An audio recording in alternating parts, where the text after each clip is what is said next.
Below is the full English text, written as one continuous narrative, calm but gripping, designed so people listen to the very end. No parts, no breaks, no headings, just a flowing story, like your competitor's style but original, deeper, and more immersive. Imagine holding the complete history of humanity in your hands. Not a textbook, not a timeline. A single, massive book heavy enough that you feel its weight before you open it. You turn the cover, expecting to see the story of who we are. But almost immediately, something feels wrong. Most of the pages are missing. Not torn out at the beginning. Not lost at the end. Missing everywhere. What remains is a thin stack near the back of cities, kings, wars, laws, monuments, writing. Everything we usually call history. Everything before that is summarized with a single word. Prehistory. As if nothing meaningful happened before civilization appeared. As if humanity spent most of its existence waiting. But there was no waiting. There was life. There were people. People exactly like us. And the deeper you listen to this story, the more unsettling it becomes, not because the past was empty, but because it was full in ways we've forgotten how to see. Modern humans, anatomically modern, cognitively modern, emotionally modern, have existed for hundreds of thousands of years. Same bodies, same hands, same facial expressions, same brain structure, same capacity for language, imagination, abstraction, empathy, fear, love, music, mathematics, and meaning. They were not evolving toward us. They were us, living in a different relationship with the world. And yet, almost everything we call history covers only a tiny fraction of that time. Recorded history, everything written down, from the first tablets in Mesopotamia to modern books, spans roughly 5,000 years. That means more than 98% of the human story happened without writing, without cities, without states, without money, without formal institutions. We labeled that vast span prehistory, as if it were empty space. But absence of writing does not mean absence of intelligence. It means intelligence lived somewhere else. Stone survives. Wood rots. Bone sometimes remains. Fiber disappears. Songs vanish the moment the voice falls silent. Rituals leave no fossils. Trust does not preserve in soil. Archaeology shows us only what time allows to survive. What we see is not the whole story, it is the tip of an iceberg. Organic materials decayed. Coastal camps vanished beneath rising seas at the end of the last ice age. Wooden tools, woven baskets, leather clothing, plant medicines, musical instruments, body paint, carved masks, oral histories, entire systems of knowledge disappeared without trace. What survives are fragments. And even those fragments are enough to overturn everything we thought we knew. They tell us that civilization was not the beginning of human intelligence. It was a late experiment. A reorganization of people who were already fully capable, deeply creative, socially complex, and meaning-driven. For at least 100,000 years and likely far longer, humans lived without cities or writing, and they did not merely survive. They succeeded. Imagine a group of people gathered around a fire. They look like you. Same range of heights. Same faces. Same hands capable of delicate precision. Dress them in modern clothing, and they would blend into any city on Earth. Now imagine these people lived 70,000 years ago. No farms, no kingdoms, no metal, no writing, no cities anywhere on the planet. This is the paradox at the heart of the human story. Biologically modern humans existed for tens of thousands of years before anything we recognize as civilization appeared. They were not incomplete versions of us. They were complete humans living in a different system. The evidence comes from scattered sites across Africa and beyond. Engraved ochre pieces, carefully made shell beads, intentional burials, objects treated as symbols rather than tools. These were not survival necessities. They were markers of identity, belonging, and meaning. Symbols do not help you hunt. They do not keep you warm. They do not protect you from predators. But they do something more important. They allow cooperation beyond immediate family. They reduce uncertainty between strangers. They create shared identity. In small, mobile societies, social trust is survival. Symbols are social technology. Long before laws, flags, uniforms, or written contracts, humans used color, pattern, and ornament to say, "I belong. I recognize you. We are connected. And for 100,000 years, the human world functioned without any of the structures we think define us.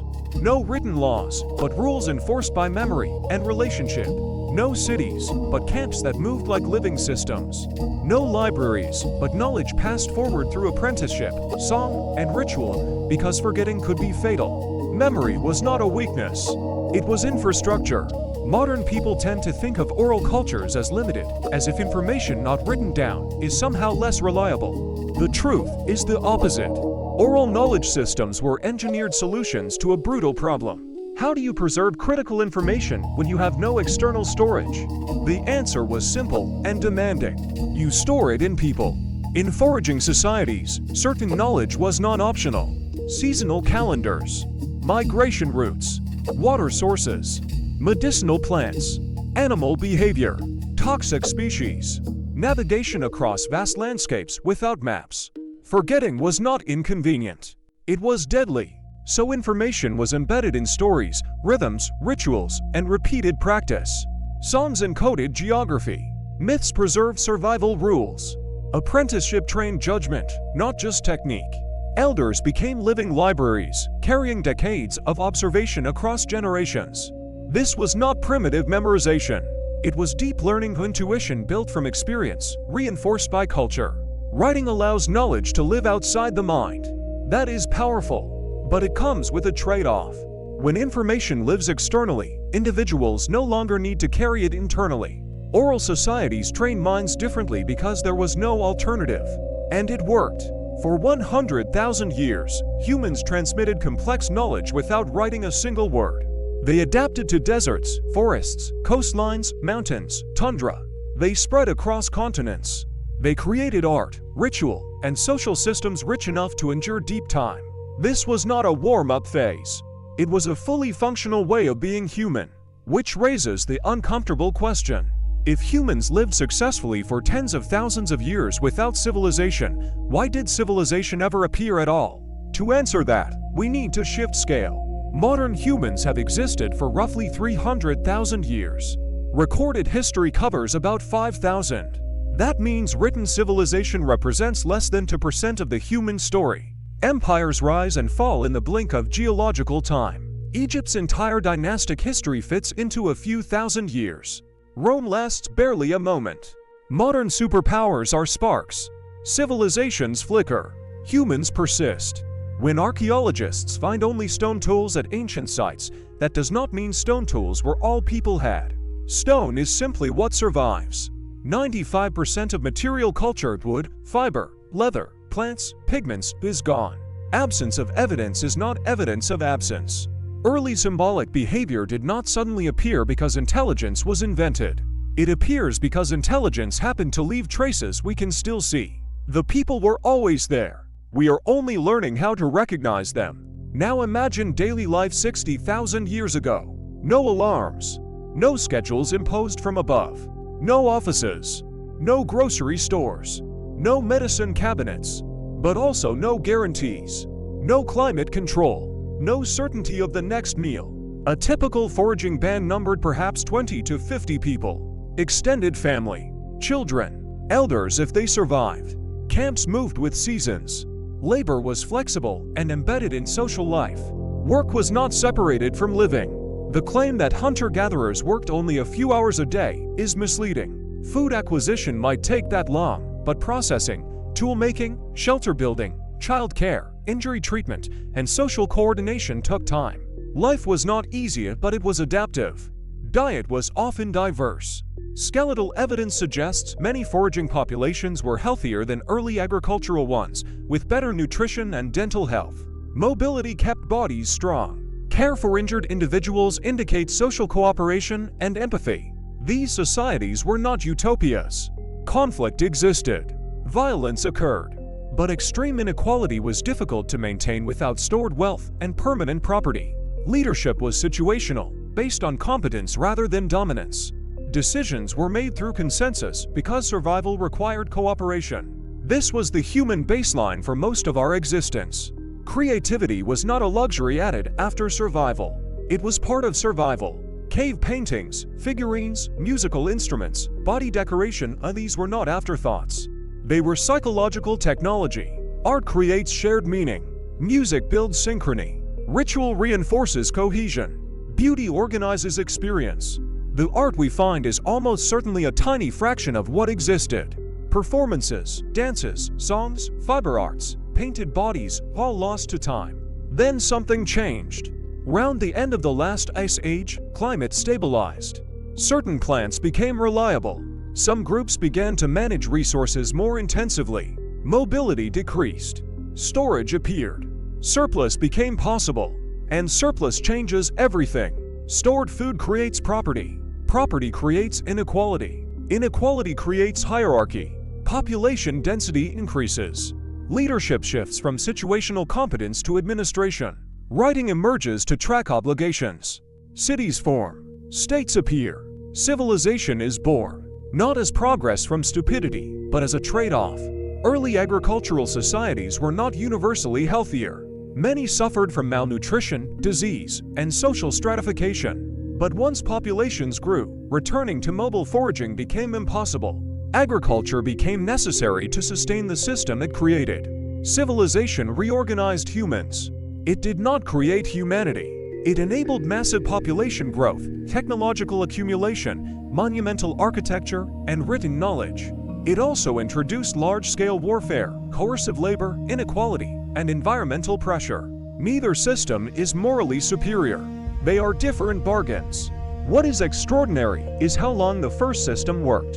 For at least 100,000 years, humans built societies without writing, without cities, without states, and those societies functioned. They raised children, preserved knowledge, created art, honored the dead, adapted to change. The human world was built from people, memory, trust, and shared meaning. Only recently did we try building it from institutions, property, and written law instead. Civilization did not civilize us. We were already human. Civilization changed the scale. It made some things possible, and it made some things rare. The real miracle is not that we invented civilization. The miracle is that for most of our existence, we did not need it. And once you truly absorb that fact, the way you see modern life begins to shift. Because if civilization is not the default state of being human, but a recent arrangement, then many things we treat as inevitable are actually optional. Hierarchy, constant growth, permanent accumulation, endless acceleration. These are not hardwired into our biology. They are features of a specific system, one that solved certain problems while creating others. For most of our history, humans lived in a world where time felt different. Not measured in deadlines or years, but in seasons, migrations, life stages. Past and future were carried in memory, not scheduled in advance. Decisions were made with an awareness of cycles rather than linear progress. The goal was not expansion, but continuity. That difference in temporal perspective matters deeply. Civilizations think in short bursts. Dynasties, reigns, projects, lifetimes. Even the longest empires barely register on the scale of deep time. But foraging societies were tuned to spans far longer than any individual life. Knowledge was preserved not because someone demanded it, but because forgetting would end the lineage. This is why elders mattered so much. Not as rulers, but as archives. Living records of droughts, migrations, disasters, and recoveries. When an elder spoke, they were not offering opinion. They were offering memory. And memory, in an uncertain world, is power. Modern societies externalized that power. We placed memory into books, databases, institutions. That gave us reach, but it also made us fragile. When systems fail, knowledge collapses quickly. In oral societies, knowledge was distributed. No single collapse erased everything. That redundancy was not inefficiency. It was resilience. And resilience was the true measure of success for most of human history. This reframes another common myth, that early humans were constantly on the edge of extinction, barely surviving. In reality, they survived long enough and successfully enough to populate every habitable continent on Earth. They crossed deserts, oceans, mountain ranges, ice sheets, not with written plans or centralized command, but with shared knowledge, cooperation, and adaptability. You do not accomplish that by accident. You do not accomplish that with weak minds. Which brings us to one of the most persistent misunderstandings about intelligence. We often equate intelligence with visible output of machines, buildings, equations, documents. But intelligence can also be invisible. It can exist in behavior, in judgment, in timing, in restraint. Knowing when not to act is intelligence. Knowing when to move camp is intelligence. Knowing when to share instead of hoard is intelligence. Knowing how to resolve conflict without destroying the group is intelligence. Most of that leaves no artifact behind. Civilization made intelligence louder. It did not invent it. And once civilization emerged, it began to overwrite memory. Not deliberately, but structurally. When food comes from stored grain rather than collective knowledge of landscapes, memory shifts. When rules are written rather than remembered, social enforcement changes. When authority is centralized, trust becomes abstract. Gradually, humans adapted to a new environment, one built by themselves. But something was lost in the transition. Autonomy shrank for most people. Work became separated from meaning. Survival was outsourced to systems individuals no longer controlled. Community expanded in size but thinned in intimacy. People became interchangeable units in structures too large to feel. Again, this is not a condemnation. It is a description. Every system has trade-offs. The tragedy is not that civilization exists. The tragedy is forgetting that it is one system among many, not the natural endpoint of human evolution. Because once you believe a system is inevitable, you stop questioning it. You stop imagining alternatives. You stop remembering that humans once organized life differently and that those ways worked. Not perfectly. Nothing human ever does. But well enough. And this forgetting has consequences. It leads us to believe that stress, disconnection, chronic anxiety, and loss of meaning are personal failures rather than systemic side effects. It leads us to believe that more control, more growth, more speed are always the answer. But our own deep history tells a quieter story. It tells us that humans evolved not to dominate environments endlessly, but to attune to them. Not to maximize output, but to maintain balance. Not to accumulate infinitely, but to circulate resources within trust networks. Civilization shifted those priorities. It rewarded specialization over general competence. It rewarded accumulation over sharing. It rewarded obedience to systems over responsiveness to context. And yet, beneath all of this, the older human architecture remains. You can still feel it when people gather without agenda, when stories are told without monetization, when music synchronizes bodies, when shared rituals create belonging, when trust emerges not from contracts, but from presence. Those are not modern inventions. They are echoes. Echoes of a world where human intelligence was not measured by monuments, but by continuity. Where success meant not dominance, but survival across deep time. So when we ask, what came before civilization? The answer is not chaos. It was order of a different kind. An order built on memory instead of bureaucracy, on relationships instead of hierarchy, on meaning instead of scale. And when civilization arrived, it did not replace that order overnight. For thousands of years, humans lived in hybrid states of part forager, part farmer, part mobile, part settled. The transition was slow, uneven, and often reluctant. Civilization was not a triumphal march. It was an adaptation under pressure. And like all adaptations, it solved immediate problems while creating new vulnerabilities. This understanding does not diminish human achievement. It deepens it. It reminds us that intelligence is older than cities, that creativity predates monuments, that morality existed before law, that meaning came before institutions. And perhaps most importantly, it reminds us that the future is not predetermined. If humans once lived for tens of thousands of years under a different social logic, then other futures are possible. Not a return to the past, but a rebalancing, a remembering. Because history is not a straight line from ignorance to enlightenment. It is a branching tree of experiments. Some flourish, some fail, some dominate for a time and then collapse. Civilization is one branch, and the roots go far deeper than we usually admit. Far deeper than stone, far deeper than writing, far deeper than empires. They go back to fires in the dark, to voices carrying memory, to hands teaching hands. To lives organized not by institutions, but by people. That was not a prelude. That was the main story. And civilization is just the most recent chapter. If you'd like, next I can. And once you reach this point in the story, something subtle begins to happen. The idea of progress loosens its grip. Not because progress is false, but because it is incomplete. It explains change, but not meaning. It explains accumulation, but not continuity. It tells us what increased, but not what endured. For most of human existence, endurance mattered more than innovation. Not because people lacked imagination, but because imagination was directed toward stability rather than transformation. When you live in a world where the land itself is your archive, where memory is your map, where relationships are your safety net, radical disruption is not a virtue. Adaptation is. This is why many early human societies were conservative in a way modern people often misunderstand.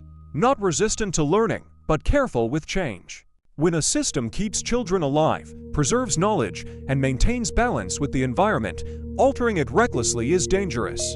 Innovation happened, but it was absorbed slowly, tested across generations. Civilization reverses that logic. It rewards speed.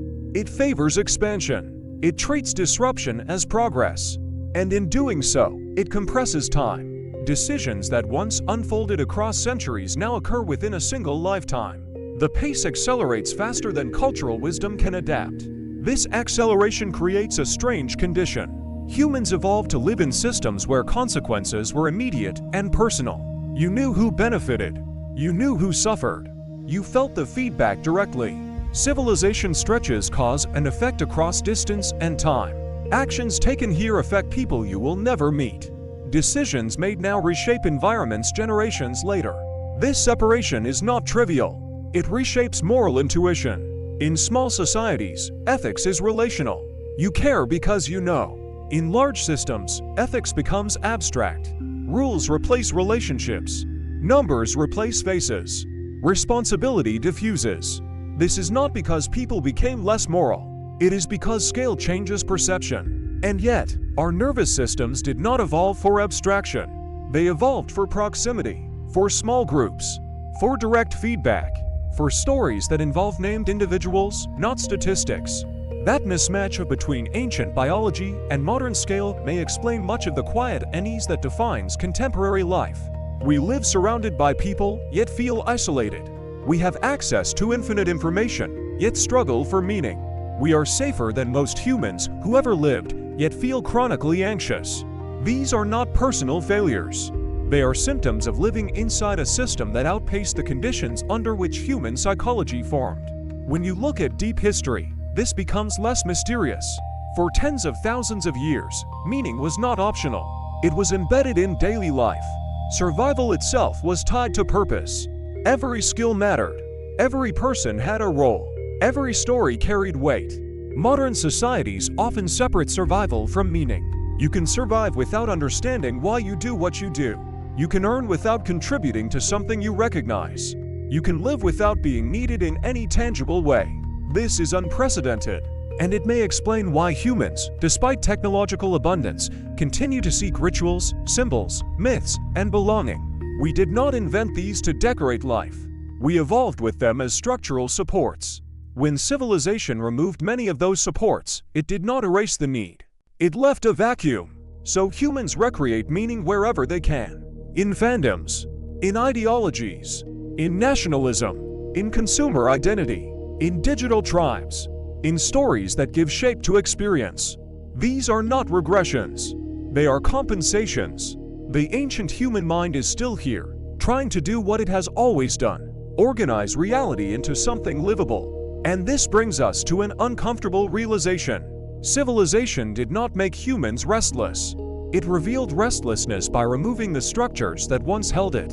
For most of our history, people did not ask, "What is my purpose?" Because purpose was obvious. You belonged. You contributed. You were embedded. Your actions mattered visibly to people you knew. Now purpose is often abstract, delayed, or outsourced. And yet, when people gather around a fire, literal or metaphorical, something still happens. Stories still slow time. Shared silence still bonds strangers. Music still synchronizes bodies. Ritual still transforms perception. These responses are not cultural accidents. They are ancient reflexes. They are echoes of a time when the human world was small enough to feel whole, This does not mean we should dismantle civilization or romanticize the past. Ancient life was dangerous. Infant mortality was high. Injuries were often fatal. Climate shifts could devastate groups.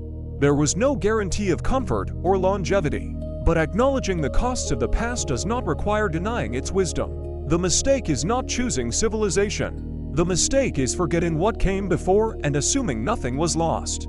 Because when we forget, we repeat patterns blindly. Civilizations rise believing they are permanent. They expand believing resources are infinite. They centralize believing control ensures stability. History shows otherwise. Complex systems gain power, but lose flexibility. They become efficient, but fragile. When stress exceeds tolerance, collapse follows, not because people were stupid, but because the system could no longer adapt. Foraging societies adapted by moving. Civilizations cannot. Their strength becomes their vulnerability. This is why collapse appears again and again in recorded history. Not as anomaly, but as pattern. Seen from deep time, civilization is not humanity's destiny. It is humanity's experiment with scale. And like all experiments, it produces data. The data tells us that intelligence does not guarantee wisdom. That complexity does not ensure resilience. That growth does not equal meaning.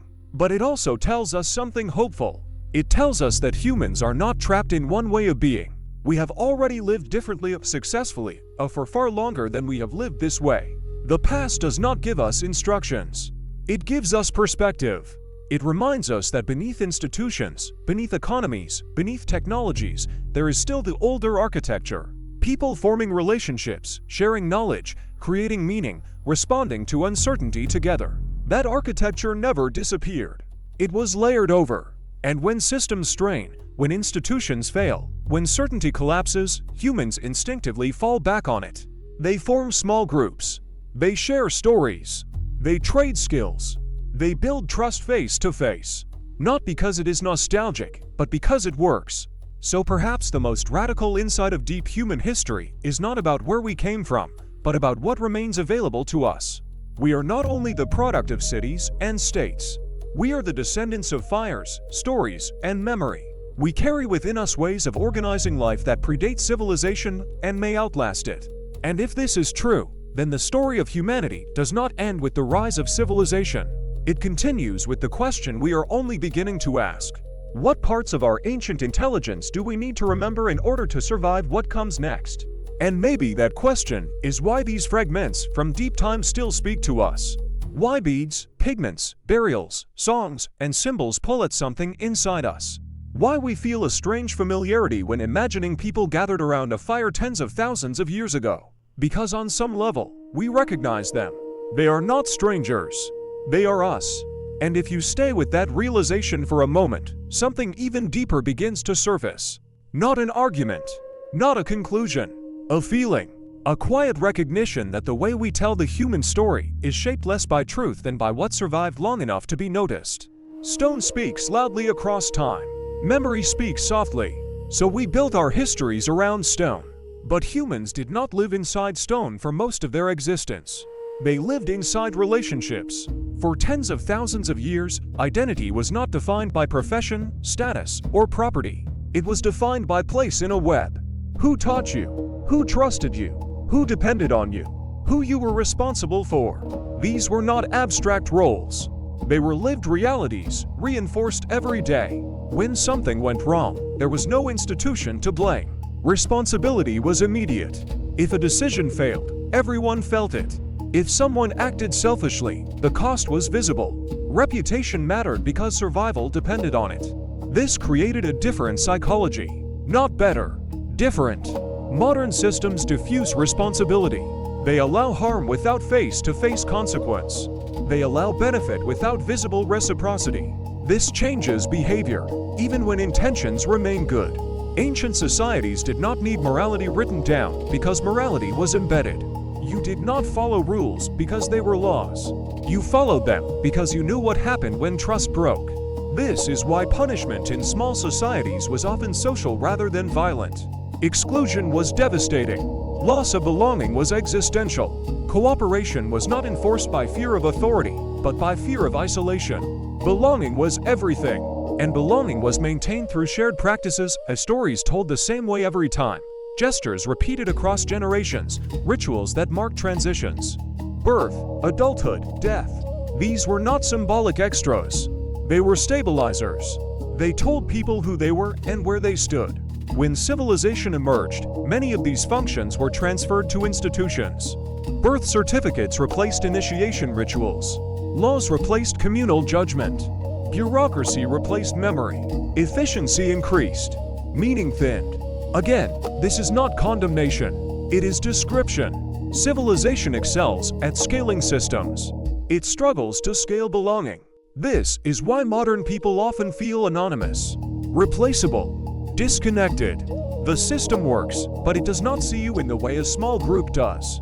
And the human nervous system notices. Which brings us to another misunderstood aspect of deep history, fear. It is easy to imagine ancient humans living in constant terror of predators, hunger, exposure. But fear adapts. What terrifies a modern person may barely register to someone raised in a different environment. What matters is not danger, but familiarity. For most of human history, the dangers were known. Landscapes were read like texts. Sounds had meaning. Smells carried information. Risk was integrated into daily awareness. Modern fear is different. It is abstract, statistical, distant. We fear things we cannot see, cannot predict, cannot personally influence. Economic collapse, climate instability, systemic failure. Ancient humans feared a lion. We fear the invisible. Both are real, but one is immediate, the other constant. One demands action, the other creates anxiety. This again is a side effect of scale. And yet, even in ancient times, humans did something remarkable with fear. They transformed it. They ritualized it. They sang it. They painted it on cave walls. They told stories about it. Art was not escape. It was integration. When people painted animals deep inside caves, far from living spaces, they were not decorating homes. They were entering altered states. They were engaging with forces larger than themselves of fear, power, mystery, and giving them form. This act matters. It shows that humans did not merely react to the world. They interpreted it. They made sense of it symbolically. That capacity is not a byproduct of civilization. It is its prerequisite. You cannot build laws without symbols. You cannot build institutions without shared narratives. You cannot build cities without first building meaning. Meaning came first, which leads to a profound inversion. We are taught that humans became symbolic because they became civilized. The evidence suggests the opposite. Humans became civilized because they were symbolic. Long before temples, humans marked sacred spaces. Long before writing, humans encoded memory. Long before governments, humans coordinated belief. Civilization formalized what already existed. And this matters because it changes how we think about collapse. When civilizations fall, and they always do, what remains is not nothing. What remains is the human substrate. People forming small groups, rebuilding trust, sharing skills, telling stories again. Collapse does not erase humanity. It strips away layers. History books often end with collapse because writing ends there. But human life continues beyond the archive. This is why focusing only on civilizations gives a distorted view of resilience. Civilizations are brittle. Humans are not. Humans survived ice ages, megafaunal extinctions, volcanic winters, sea level rise, and massive climate shifts without global coordination, without technology, without states. They survived because they were flexible, mobile, social, meaning-driven. These are not obsolete traits. They are dormant strengths. And when we feel that modern systems are straining economically, environmentally, psychologically, it is not surprising that people instinctively seek smaller communities, local knowledge, shared rituals, slower time. This is not regression. It is rebalancing. The ancient and the modern are not enemies. They are layers. The danger is not civilization itself. The danger is forgetting that it is optional, adaptable, and temporary. Because once a system believes itself permanent, it stops listening, it stops adapting, it stops remembering. And forgetting has always been the real extinction threat. Not famine, not predators, not even climate. Forgetting how to be human together. The people who lived before civilization did not have our technologies, but they had something we struggle to maintain at scale: coherence. A felt sense that life made sense, even when it was hard. They knew who they were. They knew where they belonged. They knew what mattered. And they passed that knowledge not through documents, but through living. That is why their world leaves so few traces, and why it still speaks so clearly when we listen carefully. Because beneath all the noise of modern life, the old rhythm remains.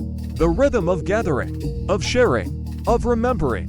The rhythm of humans, long before history learned how to write itself down. And if this story feels strangely familiar, if it feels less like learning and more like remembering, that may be because it is not telling you who humans were. It is reminding you who you still are. And when you allow the story to keep unfolding instead of rushing toward a conclusion, another layer becomes visible, one that is often ignored because it does not fit neatly into timelines or theories.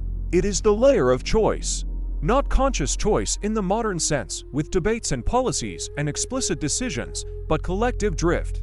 Subtle shifts in behavior repeated over generations until a different way of life quietly solidifies. For most of human existence, people did not wake up intending to change the world. They woke up intending to get through the day, to protect their children, to maintain relationships, to keep balance with the land they depended on. Innovation happened, but it was incremental. Adjustments were made cautiously, because the cost of error was immediate. When a hunting strategy failed, people went hungry. When a seasonal movement was mistimed, people suffered. When social trust broke down, survival became impossible. So systems that worked were conserved. This is why it is misleading to imagine early humans as constantly experimenting, stumbling blindly towards civilization. They were not searching for progress. They were maintaining stability. And stability, over tens of thousands of years, is not stagnation. It is mastery. Mastery of landscape. Mastery of social dynamics.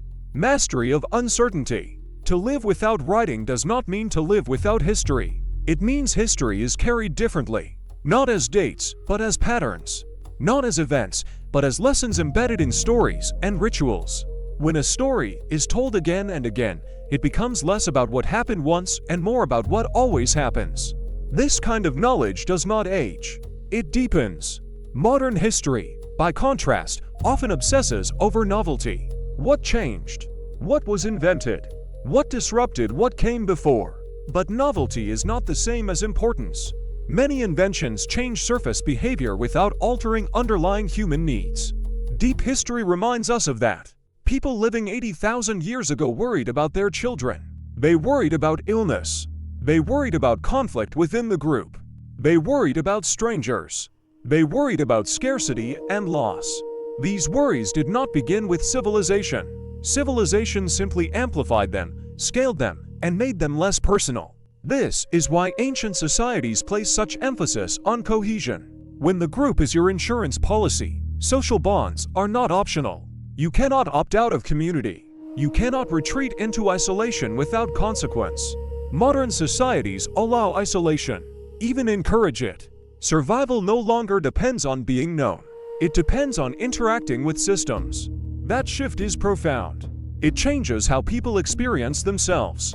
Identity becomes less relational and more individual. Responsibility becomes less immediate. Belonging becomes conditional. And yet, despite all of this, the human need for connection does not disappear. It reemerges in unexpected ways. People form subcultures, online communities, shared narratives. Even conspiracies can be understood as attempts to recreate a sense of hidden order in a world that feels overwhelming and opaque. This is not because people are irrational. It is because meaning-seeking is non-negotiable. Deep time shows us that humans do not tolerate meaninglessness well. When meaning is absent, we manufacture it. When shared stories dissolve, we invent new ones. Sometimes they are healthy, sometimes they are destructive. But the impulse itself is ancient. Which brings us back to the question of intelligence. Intelligence is not only problem-solving, it is sense-making. For most of human history, sense-making was communal. Stories were corrected collectively. Myths were maintained through repetition and consensus. Deviations were noticed. Memory was social, not private. Modern societies privatize sense-making. Everyone constructs meaning alone, often guided by algorithms rather than elders.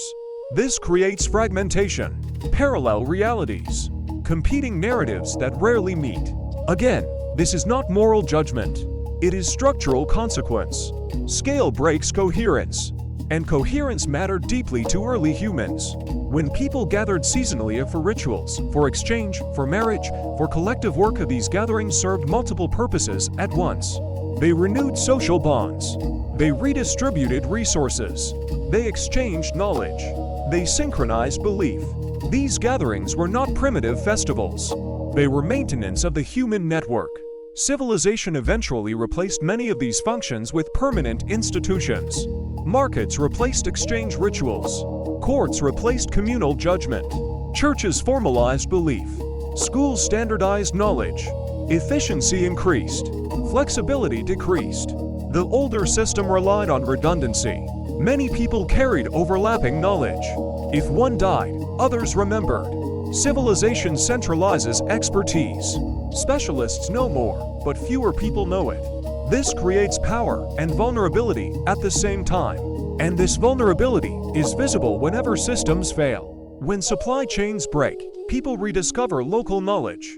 When institutions lose trust, people turn to personal networks. When abstract authority collapses, face-to-face cooperation returns. These are not anomalies. They are reversions to deeper patterns. Deep history suggests that humans are not optimized for permanent large-scale systems. We can build them. We can maintain them for a time. But our psychological foundations remain tuned to smaller, more immediate worlds. This mismatch does not doom civilization, but it does explain why it requires constant reinforcement to laws, surveillance, incentives, narratives of progress to keep functioning. Foraging societies did not require constant justification. Their logic was self-evident. You could see why things were done the way they were done.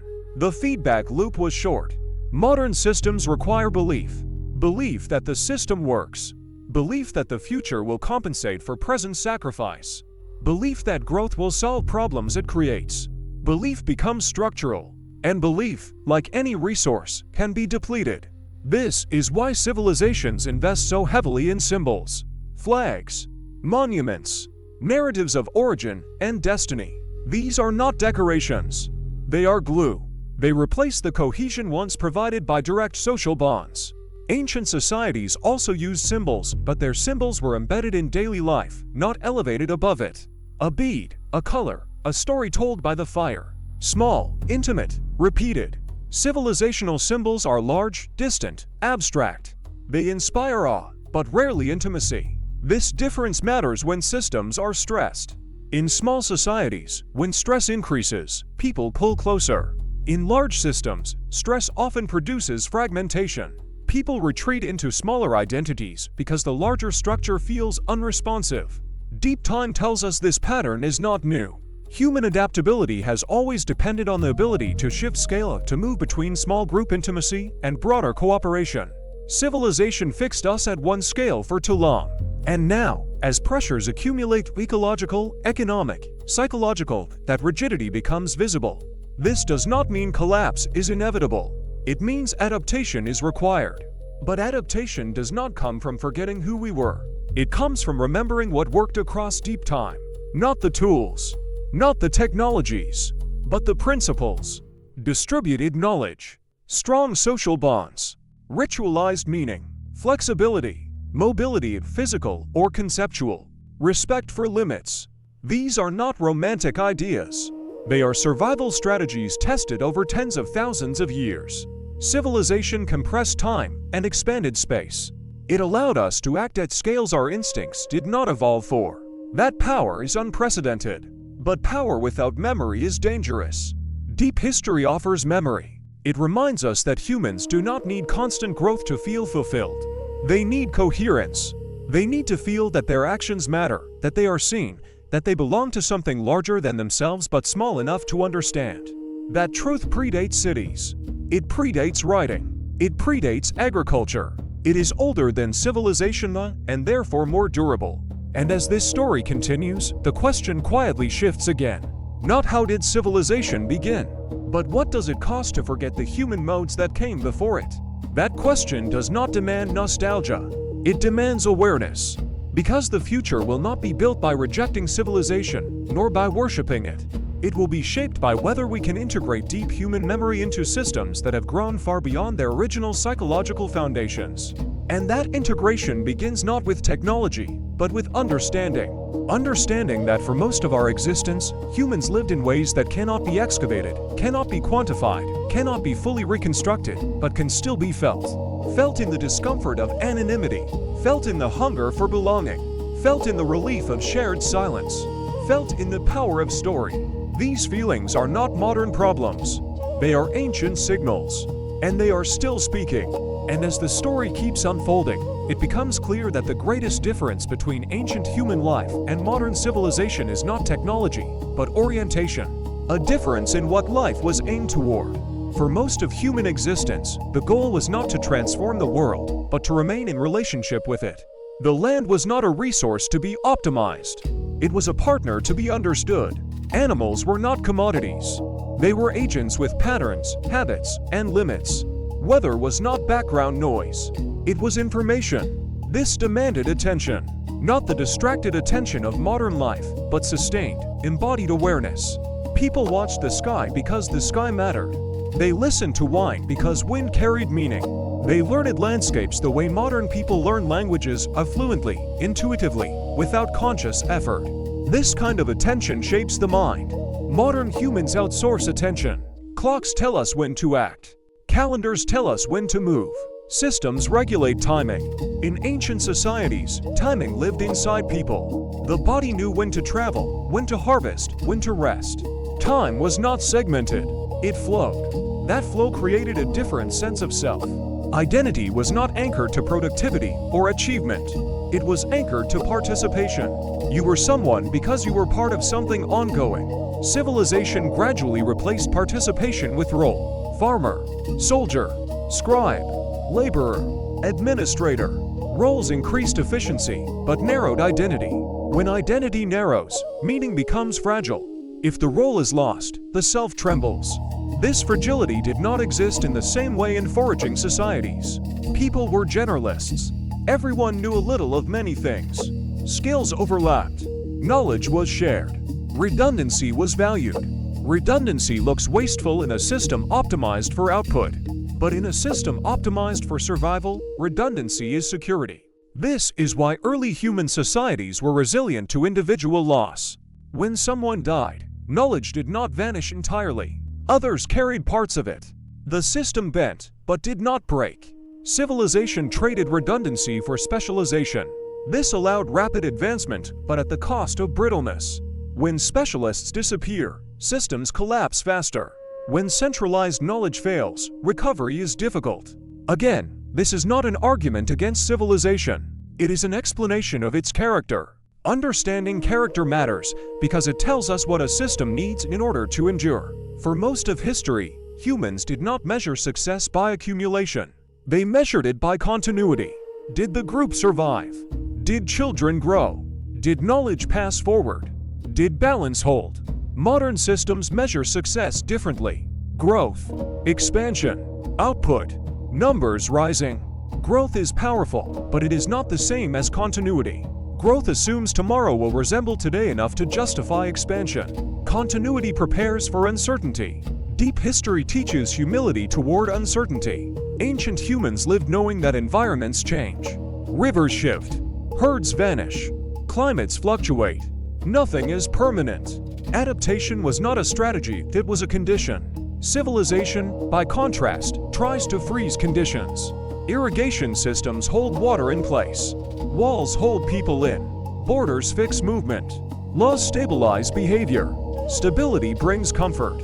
It also brings risk. When change inevitably arrives, rigid systems struggle to respond. This is why collapse is a recurring theme, not a failure of intelligence but a mismatch between system design and reality. Complex societies amplify shocks rather than absorb them. Foraging societies absorbed shocks by dispersing, by moving, by shifting alliances, by changing patterns quickly. This flexibility was not accidental. It was cultural. And culture, more than tools, defined early human success. Culture is how behavior is coordinated across individuals. It is invisible infrastructure. It tells people what matters without written instruction. It encodes priorities. In deep time, culture prioritized cooperation, adaptability, and restraint. Overexploitation was self-limiting because consequences were immediate. Civilization delays consequences. Extraction happens far from consumption. Harm is displaced across space and time. This makes it easier to ignore limits. Limits, however, do not disappear. They accumulate. Which brings us to the subtle psychological shift that occurred with civilization. The illusion of separation. Ancient humans did not imagine themselves separate from nature. That distinction did not exist. Humans were animals among animals, embedded in ecosystems. Spiritual systems reflected these animals as ancestors, landscapes as living beings, cycles as sacred. Civilization introduced conceptual distance. Humans versus nature, culture versus wilderness, control versus chaos. This framing enabled remarkable achievements. It also justified exploitation, and over time, it reshaped how humans saw themselves not as participants, but as managers of reality. Management requires abstraction. Abstraction requires detachment. Detachment changes empathy. When consequences are distant, moral intuition weakens. When damage is invisible, restraint erodes. Again, this is not a flaw in individuals. It is a structural effect. Deep history offers a counterbalance. It reminds us that humans evolved not as controllers of systems, but as responders within them. Intelligence evolved to read signals, not override them, which raises a question rarely asked in modern narratives. What if the intelligence that allowed humans to survive for 100,000 years is different from the intelligence required to build empires and more relevant to long-term survival? What if wisdom is not cumulative in the same way knowledge is? Knowledge stacks. Wisdom cycles. Knowledge can grow endlessly. Wisdom must be renewed. Civilization excels at stacking knowledge. It struggles to renew wisdom. Wisdom requires slowness, reflection, feedback, limits, memory of failure. For most of human history, failure was remembered intimately. Stories warned against arrogance. Myths punished imbalance. Rituals reinforced humility. These were not superstitions. They were cultural regulators. As civilization expanded, these regulators weakened. Rationality replaced myth. Efficiency replaced ritual. Progress replaced caution. This shift produced extraordinary results. It also produced blind spots. Deep history does not ask us to abandon reason. It asks us to recognize what reason alone cannot regulate. Human behavior is not governed only by logic. It is governed by emotion, identity, belonging, fear, hope. Ancient societies understood this intuitively. They worked with these forces rather than denying them. Modern systems often pretend these forces do not matter until they erupt. And when they erupt, the response is usually surprise. But deep time would not be surprised. Deep time has seen this pattern before, not once, but repeatedly. Societies grow. They centralize. They accelerate. They strain relationships between people and land. They reach limits. They fragment. Smaller units persist. The human story continues. Not because institutions endure, but because humans adapt. This is the quiet resilience hidden beneath the noise of recorded history. And this is why focusing only on civilizations gives a distorted view of humanity. Civilizations are chapters. Humans are the book. Most chapters end. The book continues. And as this narrative continues to flow, one final tension begins to surface, not as a conclusion, but as an open space. The tension between scale and meaning, between power and belonging, between speed and understanding. Ancient humans lived close to meaning but limited in scale. Modern humans live at vast scale but struggle for meaning. The future will likely demand something new, not a return to the past, but a synthesis. But synthesis requires remembering both sides.